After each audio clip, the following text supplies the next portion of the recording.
എല്ലാ അബ്യൂസും അഥവാ പീഡനവും നമുക്ക് കാണാൻ പറ്റണമെന്നില്ല. ഫോർ എക്സാമ്പിൾ, മാനസിക പീഡനം അതൊരിക്കലും കാണാൻ പറ്റില്ല. അനുഭവിച്ചറിഞ്ഞവർക്ക് മാത്രമേ അതിൻ്റെ ഇൻറ്റൻസിറ്റി അറിയുള്ളൂ. ഫോർ എക്സാമ്പിൾ, നിങ്ങളുടെ പാർട്ട്ണർ നിങ്ങളെ ചീറ്റ് ചെയ്തു എന്ന് വിചാരിക്കാം.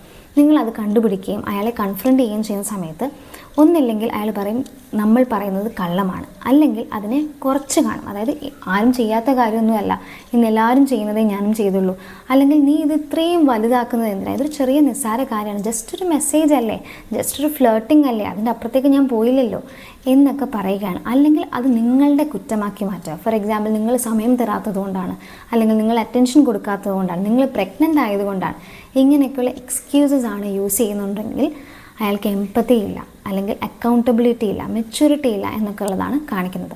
അതേപോലെ തന്നെ നിങ്ങളുടെ പാർട്ട്ണർ ചെയ്ത ഒരു കാര്യം കൊണ്ട് നിങ്ങൾ നെഞ്ചു പൊട്ടി കരയുകയാണ്, അല്ലെങ്കിൽ നിങ്ങൾ അത്രയും വിഷമിക്കുകയാണ്.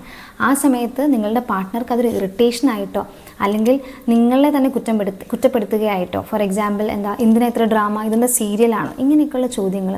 അതുപോലെ തന്നെ നിങ്ങൾ നിങ്ങളുടെ പാർട്ട്ണറിൻ്റെ അടുത്ത് കിടന്ന് കരയുമ്പോൾ അയാൾക്ക് സുഖമായി ഉറങ്ങാൻ പറ്റുന്നു എന്നുണ്ടെങ്കിൽ ഇതും ഒരു കണ്ണിച്ചോരയില്ലാത്ത മനുഷ്യനാണ് നിങ്ങളുടെ പാർട്ട്ണർ എന്നുള്ളതിൻ്റെ ബെസ്റ്റ് എക്സാമ്പിളാണ്. അതേപോലെ തന്നെ നിങ്ങൾ ഒരാളുടെ കൂടെ ജീവിക്കുമ്പോൾ സ്നേഹിക്കപ്പെടുക, പരസ്പര വിശ്വാസം ഉണ്ടാകുക, അതൊക്കെയാണ് ഹെൽത്തി റിലേഷൻഷിപ്പിൻ്റെ സിമ്പിൾസ്. അതിന് പകരം നിങ്ങൾ എപ്പോഴും ഒരു കൺഫ്യൂസ്ഡ് സ്റ്റേറ്റിലായിരിക്കുക.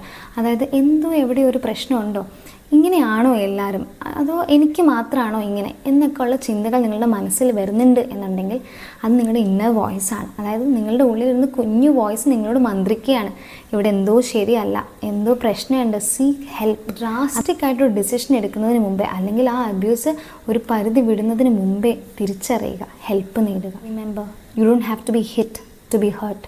നിങ്ങൾ ഓവർ തിങ്ക് ചെയ്യുകയോ ഓവർ റിയാക്ട് ചെയ്യുകയല്ല, നിങ്ങൾ ഒരു റിയാലിറ്റിനെ അക്സെപ്റ്റ് ചെയ്യാൻ ശ്രമിക്കുകയാണ്.